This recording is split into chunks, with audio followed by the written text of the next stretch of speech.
कभी कभी ऐसा होता है ना कि कोई सपना, कोई लक्ष्य बार बार कोशिश करने के बाद भी अधूरा सा लगता है।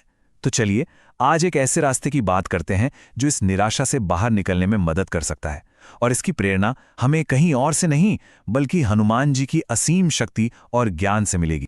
कभी ऐसा महसूस हुआ है कि दिल में कोई बहुत बड़ा सपना है, कोई लक्ष्य है, पर वो बस पूरा ही नहीं हो पा रहा? बहुत मेहनत की, कई रास्ते भी अपनाए, लेकिन मंजिल अभी भी दूर ही लग रही है। ये एक बहुत ही आम एहसास है और सच कहूं तो कभी-कभी बहुत थका देने वाला भी। तो आखिर वो क्या चीज़ है जो हमें रोकती है? देखिए, अक्सर हमें लगता है कि रुकावटें बाहर हैं, दुनिया में हैं, पर सच तो यह है कि असली बाधाएं हमारे अंदर ही होती हैं। डर, डगमगाता हुआ आत्मविश्वास और एक मन जो हजार दिशाओं में भटकता रहता है, यही वो भीतरी दीवारें हैं जिन्हें हमें तोड़ना सीखना है।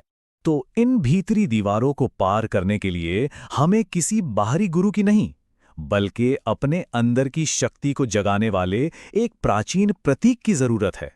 और वो हैं हनुमान।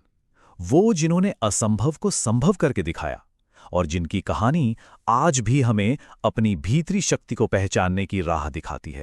तो चलिए पहले मंत्र में गहराई से उतरते हैं। अपनी शक्ति को पहचानो। ये आत्मविश्वास और निडरता का समझिए पहला पाठ है। हनुमान जी की तरह अक्सर हम अपनी ही अपार भीतरी शक्ति से अनजान होते हैं। एक बहुत ही दिलचस्प बात है, पता है? हनुमान जी को खुद भी याद नहीं था कि वो इतना विशाल समुद्र लांघ सकते हैं। उन्हें उनकी शक्ति याद दिलानी पड़ी थी। जब जामवंत जी ने उन्हें उनकी क्षमताओं का एहसास कराया, तब जाकर उन्होंने वो छलांग लगाई। ये कहानी हमें यही सिखाती है कि हम सबके अंदर भी अपार शक्ति छुपी हुई है, बस उसे पहचानने की देर है। और फिर हनुमान जी का जवाब देखिए।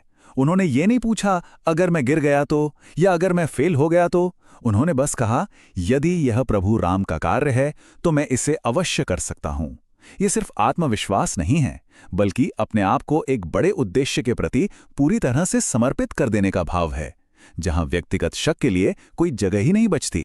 चलिए अब दूसरे मंत्र की ओर बढ़ते हैं और देखते हैं कि ये पहले वाले से कैसे जुड़ा हुआ है। ये है एक लक्ष्य एक दिशा, मतलब समर्पण और फोकस का दूसरा पार्ट। हनुमान जी का पूरा जीवन बस एक ही उद्देश्य से जुड़ा था, श्री राम की सेवा। वो कभी भटके ही नहीं। और आज की दुनिया को देखें तो यहां फोन है, दूसरों से तुलना है, इतना बाहरी शोर है कि हम लगातार भटकते रहते हैं। हनुमान जी का जीवन हमें पूर्ण समर्पण, अटूट सेवा और एक ही उद्देश्य पर टिके रहने की प्रेरणा देता है।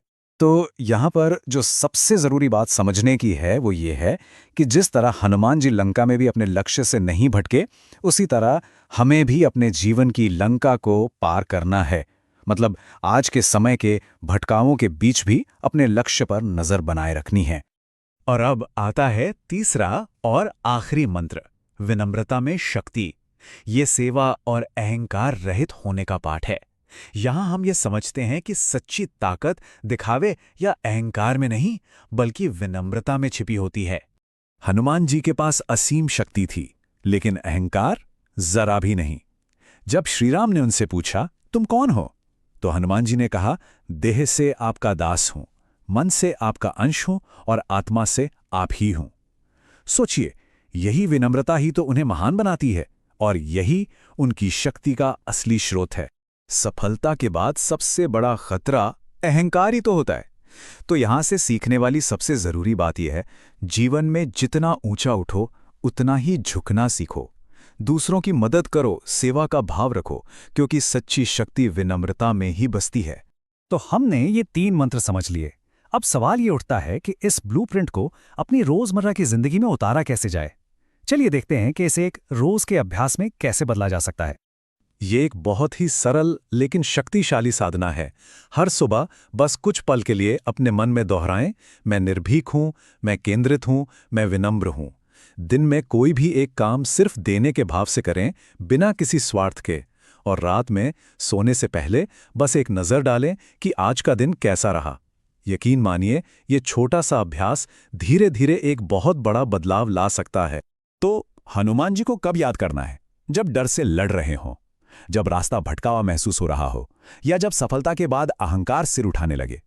इन पलों में उनके सिद्धांत हमें सही दिशा दिखा सकते हैं। तो आज की इस चर्चा को हम इसी प्रार्थना के साथ खत्म करते हैं। हे पवन पुत्र, हमें भी वही शक्ति दो जो भीतर से जागती है, जो डर नहीं देखती और जो सत्य के लिए खड़ी रहती है। क्योंकि एक बात याद रखिएगा, जो हनुमान जी को जीवन में उतार लेता है उसकी हार भी एक दिन विजय बन जाती है।